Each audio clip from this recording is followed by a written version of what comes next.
وہ عالم دین جو خود ساختہ ہے جواد نقوی، اس کو گرفتار کیوں نہیں کیا گیا؟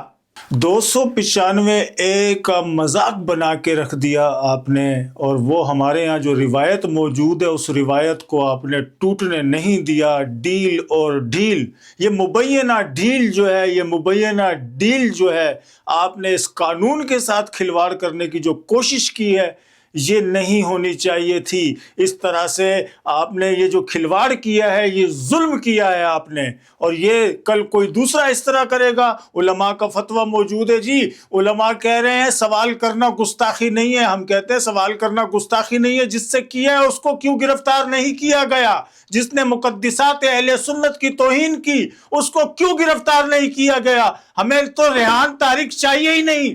ہم کہتے ہیں ریحان طارق کو چھوڑ دو، ہمارا اس سے واسطہ ہی نہیں ہے، ہمارا واسطہ اس سے ہے، ہمارا لینا دینا اس سے ہے جس نے مقدسات اہل سنت کے خلاف بکواس کی، سرعام بکواس کی۔ اس کو آپ نے کچھ نہیں کہا، اس کو آپ نے چھوڑ دیا۔ آج تک وہ دندنا رہا ہے، گھوم رہا پھر رہا ہے۔ وہ کس طرح سے گھوم رہا پھر رہا ہے؟ اس کو کون گرفتار کرے گا؟ کب گرفتار کرو گے؟ یہ کیوں آپ نے کیا کہ جناب 295 میں ایف آئی آر کٹتی ہے اور پھر آپ ڈیل کر لیتے ہیں یا مبینہ ڈیل کر لیتے ہیں؟ اس ڈیل کا کیا جواز بنتا تھا آپ کا؟ آپ نے ایک قانون کا مذاق بنایا ہے۔ اس مذاق بنانے پر آپ پر بھی کوئی نہ کوئی سزا ہونی چاہیے کہ یہ کیا کیا آپ نے۔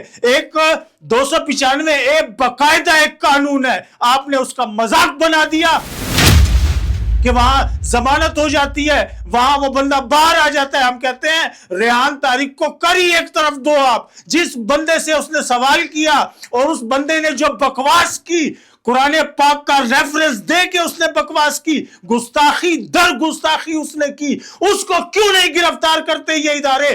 جواد نقوی تو گھوم رہا ہے اس وقت، اس کو کون گرفتار کرے گا؟ ہم تو اس امید پر تھے کہ ٹرائل ہو رہا ہے، لوگوں کو پتہ چلے گا کہ اہل سنت کے جو مقدسات کی توہین کرتا ہے وہ گرفتار ہوتا ہے، لیکن یہاں تو کچھ بھی نہیں ہوا۔